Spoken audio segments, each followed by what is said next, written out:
Halo teman-teman mahasiswa, selamat bertemu kembali dalam kelas Storytelling and Creative Writing untuk membahas tentang anatomi dan lensa non-fiksi. Jadi kalau sebelumnya kita membahas tentang tulisan fiksi, kali ini kita akan membahas apa itu tulisan non-fiksi sebagai salah satu bentuk dari penulisan sebuah cerita.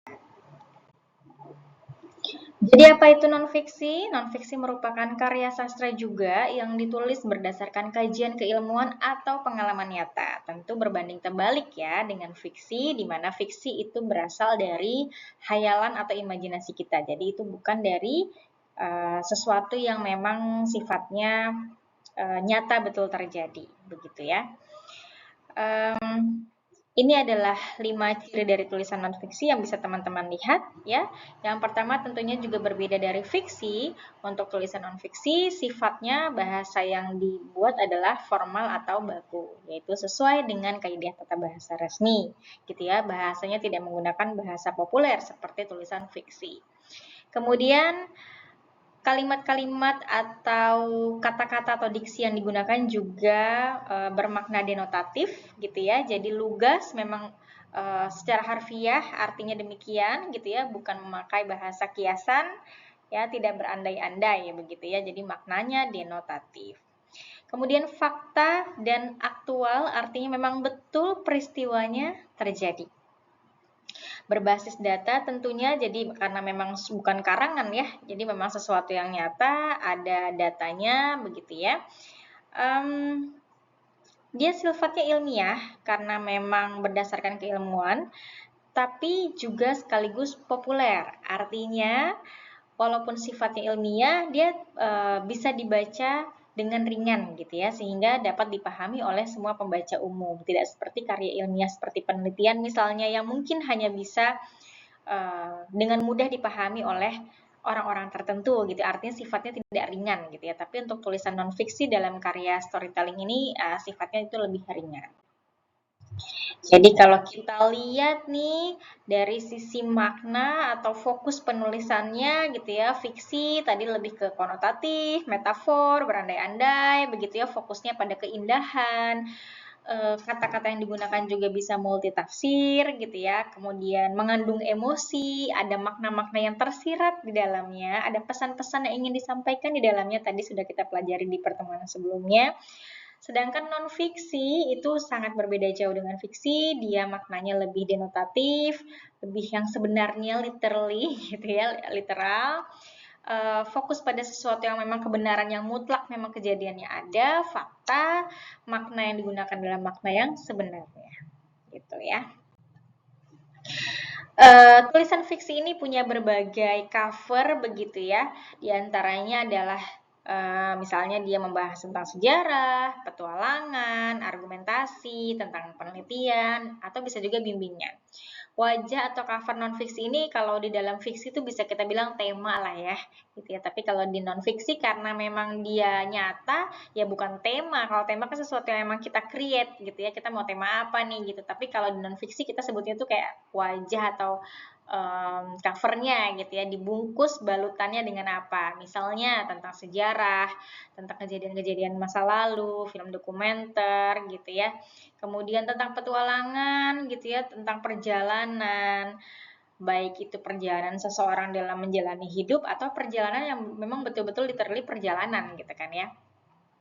Kemudian memang ada juga yang membahas atau dibungkus dengan argumentasi, sesuatu yang sifatnya memang argumentatif, misalnya perlukah artikel yang membahas tentang perlukah mereview ulang aturan mengenai LPDP gitu ya. Kan ada yang pro, ada yang kontra tentang kasus kemarin ya yang heboh itu. Nah, bisa jadi isinya tentang argumentasi itu. Atau bisa juga isinya tentang kajian, hasil kajian tertentu, penemuan-penemuan tertentu, tapi bukan dalam bentuk yang jurnal ilmiah gitu ya, tapi memang artikel yang memang tadi mudah dipahami oleh semua orang. Artinya hasilnya aja yang kita kasih tahu nih bahwa menurut hasil penelitian si A ternyata begini-begini. Jadi rangkuman yang bisa kita sajikan untuk pembaca tuh supaya pembaca bisa mengerti dan memahami esensi dari tulisan kita tanpa perlu berpikir rumit seperti membaca jurnal penelitian gitu. Kalau jurnal penelitian memang jurnal penelitian itu ada pendahuluannya, ada teori yang digunakan dan metodenya satu-satu dibahas begitu ya. Tapi kalau dalam penelitian yang dimaksud dengan non-fiksi ini adalah menyajikan hasil-hasil kajian tadi dengan kemasan yang lebih ringan begitu ya untuk dibaca. Kemudian bisa juga tentang bimbingan. Bimbingan itu maksudnya kayak tips gitu ya, bagaimana melakukan sesuatu, bagaimana cara hidup sehat, bagaimana menurunkan berat badan, bagaimana menghilangkan atau mengubah kebiasaan merokok gitu. Itu maksudnya bimbingan itu seperti itu ya, teman-teman. Ini adalah berbagai ragam wajah dari non-fiksi. Ada banyak bentuk non-fiksi, tapi dalam storytelling ini kita bahas cukup 4 saja. Yang pertama adalah artikel. Ya, apa itu artikel? Artikel itu isinya opini, teman-teman, yang membahas atau mengupas tuntas suatu topik atau masalah tertentu yang aktual dan kontroversial. Misalnya tadi ya, kalau tadi saya bilang beberapa waktu lalu kita dihebohkan dengan penerima LPDP yang ternyata tidak ridho anaknya menjadi WNI ya, tapi lebih ridho kalau anaknya jadi WNA, sementara dia menerima beasiswa dari negeri kita gitu. Ada pro dan kontra ya. Di satu sisi ada yang pro karena memang merasa negara kita kurang menghargai gitu ya, sehingga ya kalau balik di sini nanti juga digajinya kecil gitu ya, hasil kerjaan atau karyanya kurang dihargai. Kalau kita di luar kan gajinya lebih gede, hidupnya lebih nyaman gitu, udah mending di luar aja gitu ya. Tapi di sisi lain juga ada yang berpikir ya tapi kan udah disekolahin, udah dibiayain, mana balas budinya gitu kan. Nah itu kan pro kontra ya. Nah opini kita sebagai penulis kita bisa tuangkan di situ gitu ya. Nah, itu bentuknya artikel. Artikel sifatnya informatif ya, yang pasti memberitahu pembaca. Dan artikel sifatnya juga persuasif ya. Jadi karena dia adalah opini kita nih atau pendapat kita yang mengupas satu masalah tertentu, walaupun kita sajikan dengan berimbang ya, yang pro kita bilang, yang kontra kita bilang di situ. Tapi dengan gaya penulisan kita masing-masing tentu kita bisa mengarahkan pembaca gitu ya untuk lebih terpersuasi yang ke arah mana nih ya, tentunya dengan argumentasi-argumentasi yang kita taruh di tulisan kita itu. Ya, kemudian juga ada artikel yang sifatnya menghibur, ada ya. Jadi nggak melulu sebetulnya artikel itu sifatnya informatif dan persuasif. Nanti teman-teman tahu lah ya kalau lagi baca artikel tertentu nih mana yang sifatnya menghibur, mana yang sifatnya persuasif, mana yang sifatnya sekedar informatif saja. Katanya artikel itu disebut sang analis gitu ya, karena memang dari artikel betul-betul dikupas habis begitu ya tentang ya sesuatu yang lagi kontroversial itu gitu ya, sehingga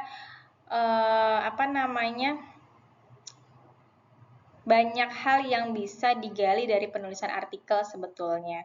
Ya walaupun hari gini sebetulnya ada lagi yang disebut dengan artikel populer. Nah kalau artikel populer itu lebih membahas sesuatu yang ringan-ringan mengenai gaya hidup, lebih banyak gaya hidup lah ya seperti itu. Tapi kalau artikel yang tidak pakai kata populer, artikel saja seperti ini biasanya sifatnya itu lebih sesuatu yang memang bahasannya itu berat tadi ya, berbobot, tapi tetap bisa dibaca oleh semua orang. Gitu. Tapi di situ lengkap tuh ada argumentasinya dari berbagai POV penulis, gitu ya. Kemudian yang kedua, bentuk dari tulisan non-fiksi ada yang namanya feature, teman-teman. Nah, kalau feature ini memang kadang-kala sifatnya subjektif dari sisi penulis. Selain memberikan informasi, feature itu juga sekaligus menghibur karena memang ada sisi emosional di situ. Ya, jadi selain informasi tentang kejadian yang emang benar-benar nyata kejadiannya, ada unsur emosinya. Tapi apakah itu fiksi? Enggak. Unsur emosi itu digali dari betul-betul kisah nyata atau informasi dari kejadian yang kita dapatkan. Misalnya nih, informasinya adalah seorang ibu yang setiap hari berjualan jamu di bawah jembatan penyeberangan. Itu informasi, ya kan? Itu tulisan tuh informasi. Kalau kita mau bahas dari sisi feature, kita bisa bahas tuh di balik kisah ibu itu ada apa sih? Bahwa misalnya sebelum berangkat jualan jamu, ternyata kita tahu dia harus nganterin anaknya sekolah dulu, bahwa ternyata kita tahu rumahnya jauh banget dari lokasi dia berjualan, terus ternyata kita tahu dia jualan dari pagi sampai malam, kadang kehujanan, bagaimana perjuangan dia bertahan hidup dengan berjualan jamu. Nah, itu feature tuh, kita bisa gali dari situ. Eh, informasinya ada nggak? Kisah nyatanya ada nggak? Ada, betul, memang betul si ibu itu berjualan gitu kan, berjualan jamu di situ. Betul nggak dia jualan dari pagi sampai malam? Betul. Betul nggak dia berjualan untuk membiayai kehidupan keluarganya, sekolah anaknya? Betul, memang nyata, fakta gitu ya. Betul nggak dia suka kehujanan? Betul, faktanya demikian. Tapi karena kita balut dari sisi emosionalnya, maka yang pembaca akan melihat tulisan kita akan berpikir, ya Allah kasihan juga ya perjuangannya. Udah hari gini jamu juga orang jarang yang beli, dari pagi sampai malam, belum lagi kalau kehujanan, belum lagi kalau kepanasan, karena kita bahasnya dari sisi itu. Kalau kita bahasnya dari sisi yang lain, kayak misalnya keuntungan hasil penjualan jamu, bagaimana jamu itu dibuat, kan tentu tidak ada sisi emosinya kan. Nah, itu bukan feature. Feature itu menggali human interest gitu ya. Atau misalnya contoh lain, informasi kejadiannya soal kebakaran. Ya, kebakaran yang melanda satu keluarga. Si keluarga itu kehilangan harta benda, misalnya kehilangan salah satu anggota keluarganya, itu fakta.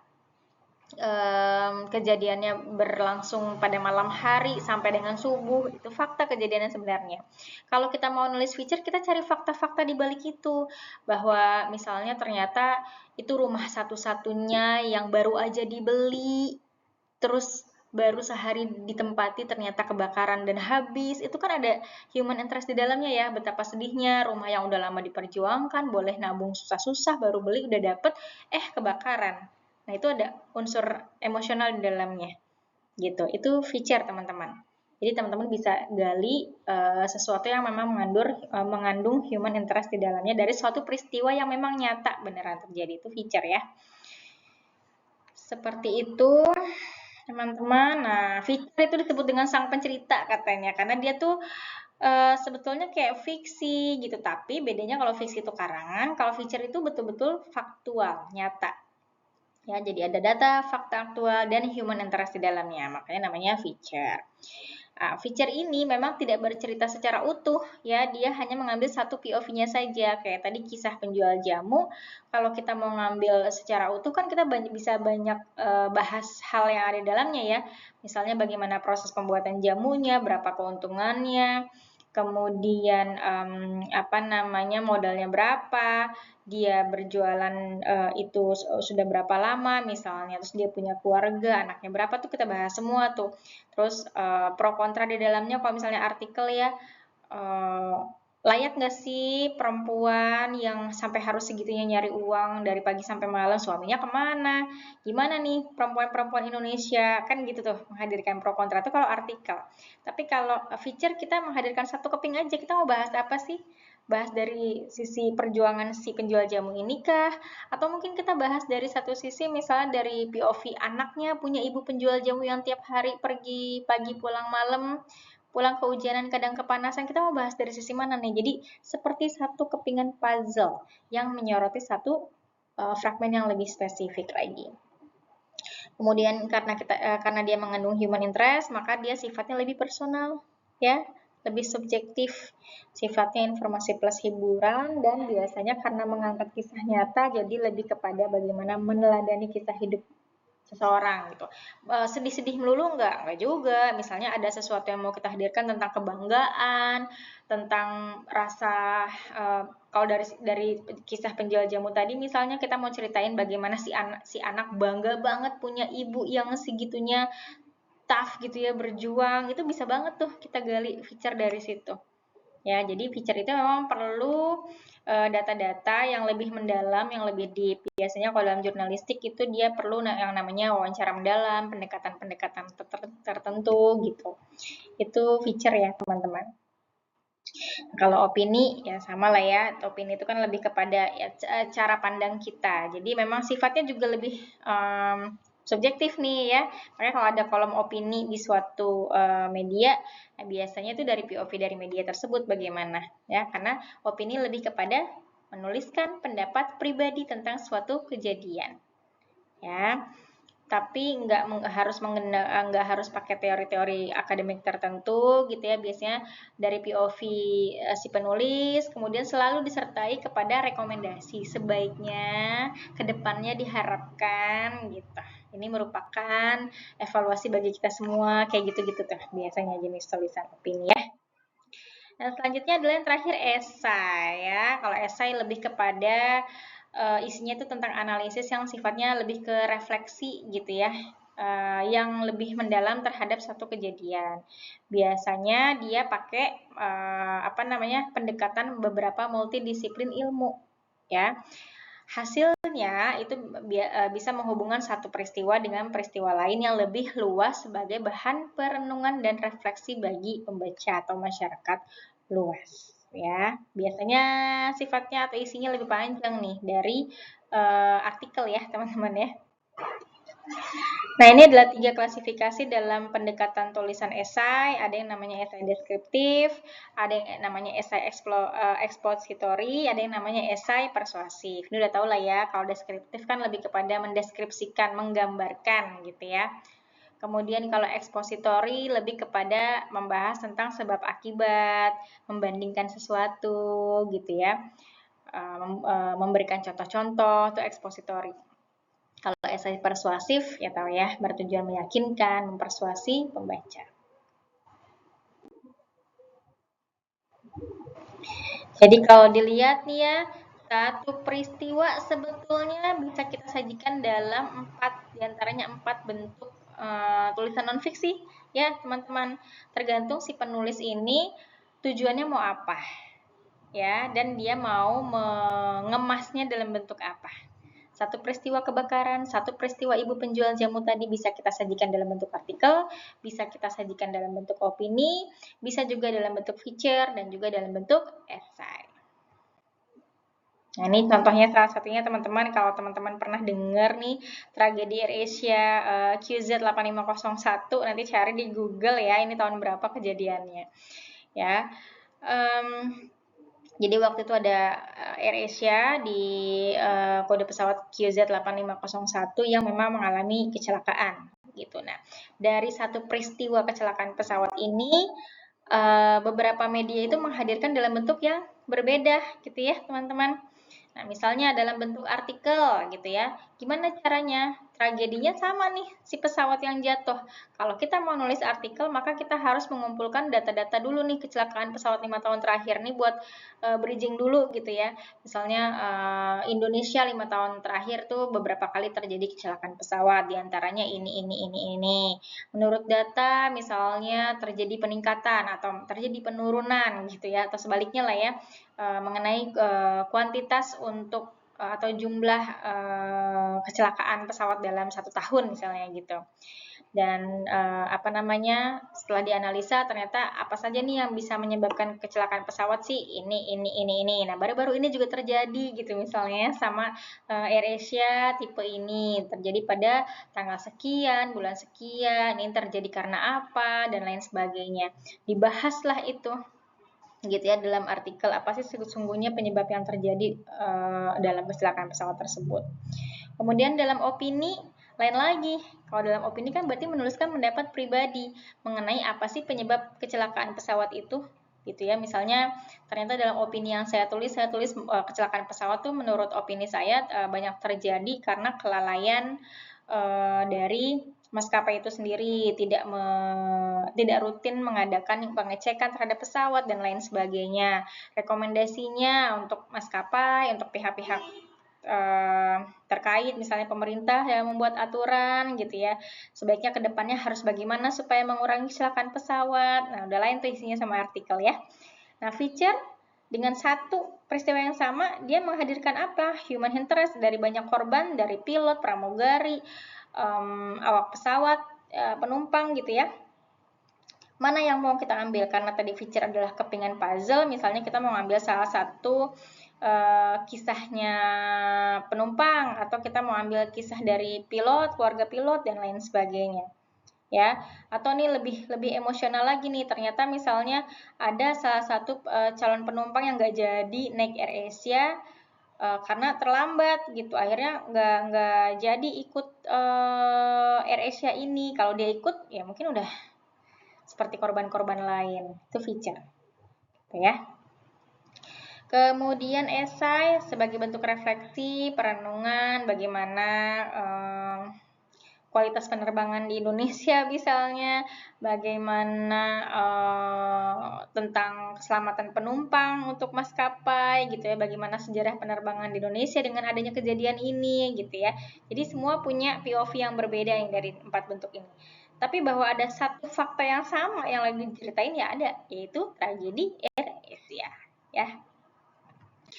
Jadi teman-teman, realitas itu atau kebenaran peristiwa atau fakta itu, peristiwa itu selalu tunggal, emang ada peristiwanya. Tapi kebenaran bisa kita ceritakan dalam berbagai bentuk. Ingat ya, dalam berbagai bentuk, tapi yang diceritakan adalah kebenaran karena ini adalah tulisan non-fiksi. Ya, memahami perbedaan artikel, opini, feature, dan esai itu bukan cuma soal akademik kita tahu mana artikel, mana opini, mana feature, mana esai, tapi juga sebagai langkah kita untuk memilih lensa yang tepat ya untuk mengantarkan pesan kita kepada pembaca. Seperti itu teman-teman, sampai bertemu lagi di pertemuan berikutnya.